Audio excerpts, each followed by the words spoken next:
Now feels like the perfect time to demonstrate a device I've been developing. A 7-segment display technology. Oh, hold on. As you can see, this is my solution to blueprints currently.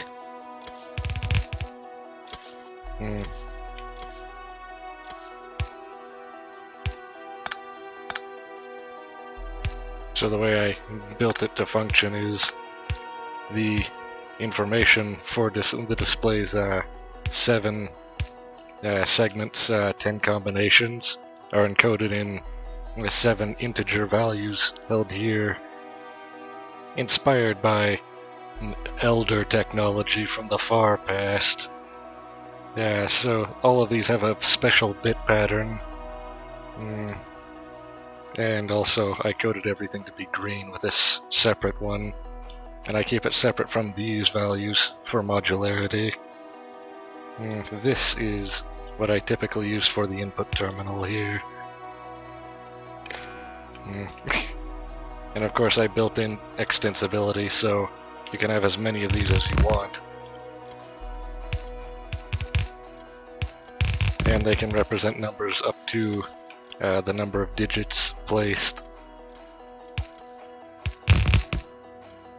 And of course all of these lights are wired together with the different values going to the different segments, detecting only if greater than 0.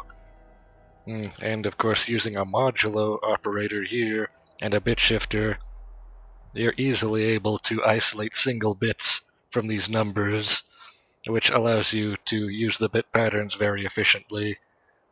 Oh yes, and additionally, one of these two modulos cuts out one of the decimal digits from the input number, and then the divisor here then divides by 10 in order to get rid of that digit for the next one. Being very careful to wire these correctly. There. Also, I programmed it to be non-leading 0 or leading 0 terminated. I can actually hotwire this from here to here in order to remove that functionality for the first digit, and so that we can actually have a 0 value displayed. And now if I actually input any kind of value, that will be displayed on this display in all of the digits. And because I wired them together, they will all act as one giant display.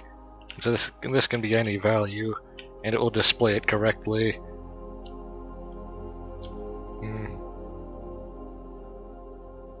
As you can see, there is some minor latency, but in most cases that's negligible. Now, anything else to describe? Oh yes, the input value A is used for shifting the number across any one of these. Actually all of them. Looking here, it's set to each, and then it outputs each. That's how you can get so many numbers through a single terminal here.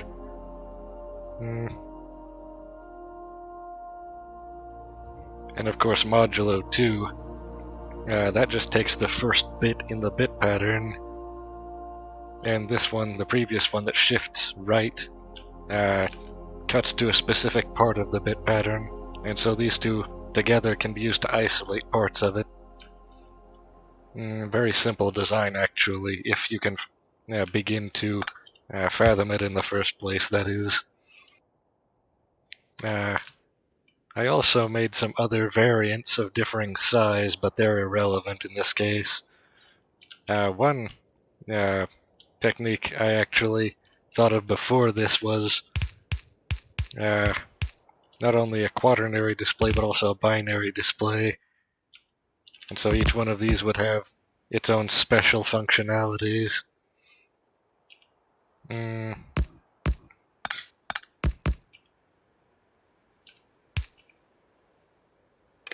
just going to quickly assemble some examples of what I usually do.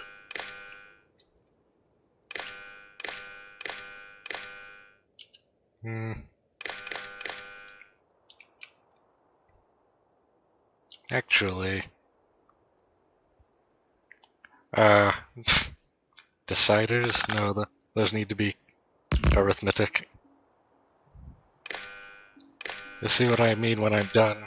Stop screaming. Now, for this, these first three. No, wait, this one. This one needs to always be on. So, I can easily just do this. Problem solved.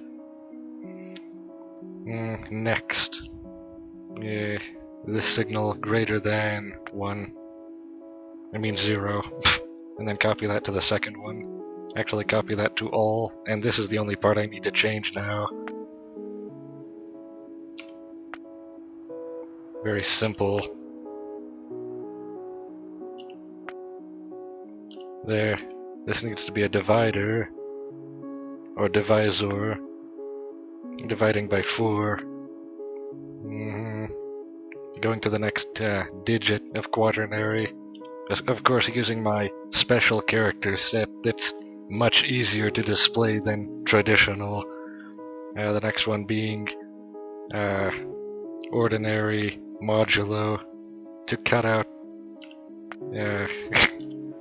every 2 bits in the number. And so now 0, 1, 2, and 3, exactly as we would expect. And so now if I copy this and remove this first.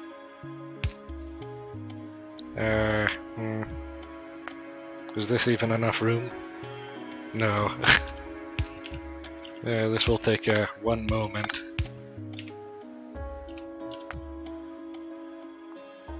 There, and then they will assemble this for me. And if I connect, no, this terminal to this terminal, we can see exactly what I mean with the chaining.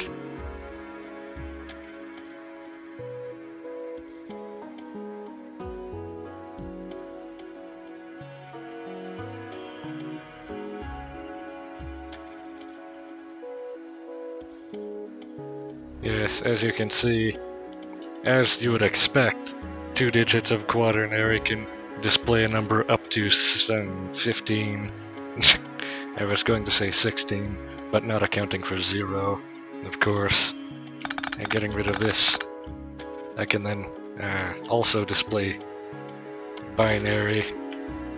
So for this, I think I remember it only needing a single modulo per each one of these.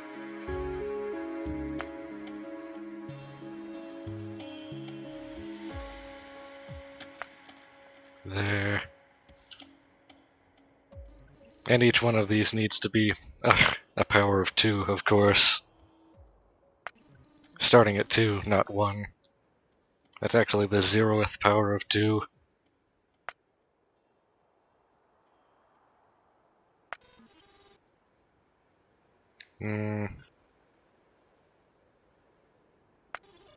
There, and now we can iterate through those as normal. Oh wait. There, now we're ready.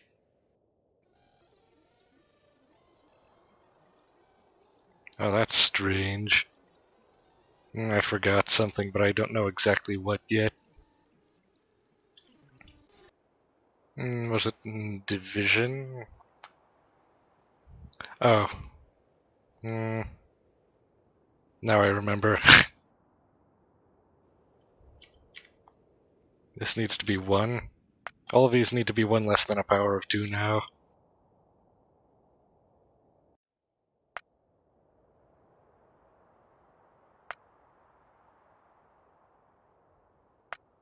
There, now it works. And I'm not going to explain why. Oh,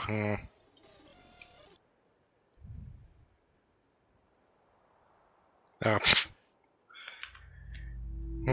forgot something again. To shift all of these values.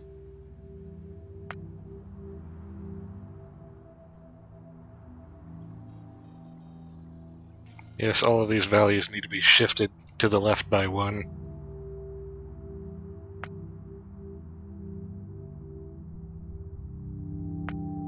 There. A lot of debug, but that's because I didn't remember exactly what it was supposed to be.